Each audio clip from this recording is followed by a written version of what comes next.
और अंशुल अभिजीत हमारे साथ मौजूद हैं कांग्रेस पार्टी से। अंशुल, अब तो सारी दिक्कतें खत्म, राज्यों की तरफ से जो परेशानियां बताई जा रही थी, खासतौर पर कांग्रेस शासित राज्यों में भी कई तरह की दुश्वारियां सामने आई, अब तो उस जिम्मेदारी से ही मुक्त कर दिया गया है। सारी जिम्मेदारी केंद्र सरकार ने अपने सिर पर ले ली है। अब तो टीके पर टीका टिप्पणी बंद होनी चाहिए।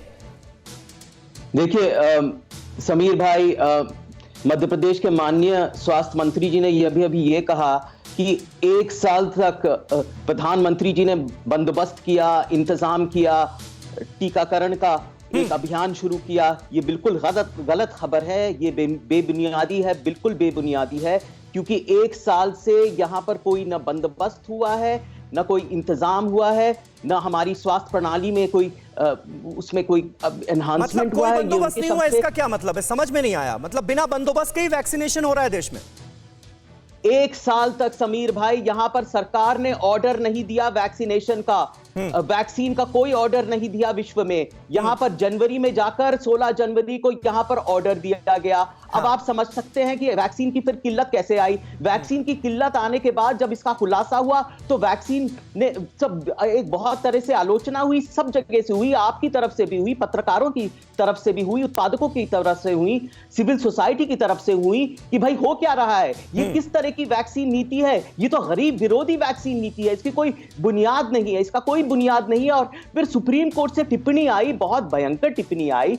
ये कहा गया कि आर्टिकल 21 का उल्लंघन हो रहा है। ये सुप्रीम कोर्ट ने कहा, ये माननीय सुप्रीम कोर्ट ने कहा कि इसका उल्लंघन हो रहा है, ये आर्बिट्री है, ये इरैशनल है। जब सरकार को ये लगा कि भाई सब तरफ से नाराजगी है, इतनी आलोचना हो रही है, तो इसको बदलते हैं। ये आप समझते हैं कि ये रियासतों की वजह से या किसी और के कहने की वजह से हुआ? ये सुप्रीम कोर्ट की टिप्पणी की वजह से हुआ। अभी भी हम संतुष्ट नहीं हैं। हम चाहते थे कि फ्री और यूनिवर्सल वैक्सीन पॉलिसी हो। ये क्या मतलब हुआ कि आपने मध्य वर्ग को कहा कि नहीं, आप अपना खर्चा खुद उठाइए, आप जाइए निजी अस्पतालों में, और निजी अस्पतालों के रहमो करम पे आपने छोड़ दिया है, जैसे पहले युवकों को छोड़ दिया था।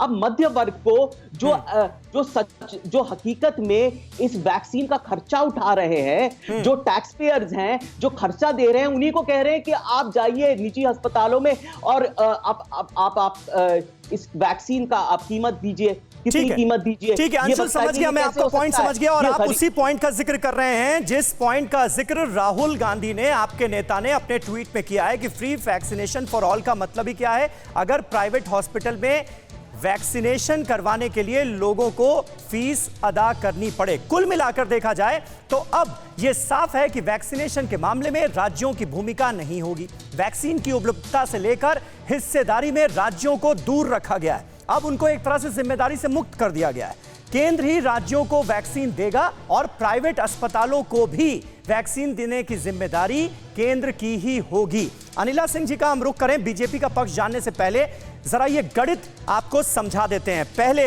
होता क्या था कि केंद्र की हिस्सेदारी 50% थी, राज्यों की हिस्सेदारी 25% थी और 25% निजी अस्पतालों को वैक्सीन दी जा रही थी। लेकिन अब प्रधानमंत्री नरेंद्र मोदी के इस बड़े ऐलान के बाद होगा क्या? यानी 21 जून के बाद क्या सूरत हाल होगी?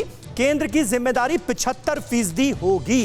यानी जो राज्यों की 25% जिम्मेदारी थी उसे भी अपने कंधों पर मोदी सरकार ने ले लिया है, केंद्र सरकार ने ले लिया है। निजी अस्पतालों की हिस्सेदारी 25% रहेगी, यानी पहले जैसी ही रहेगी।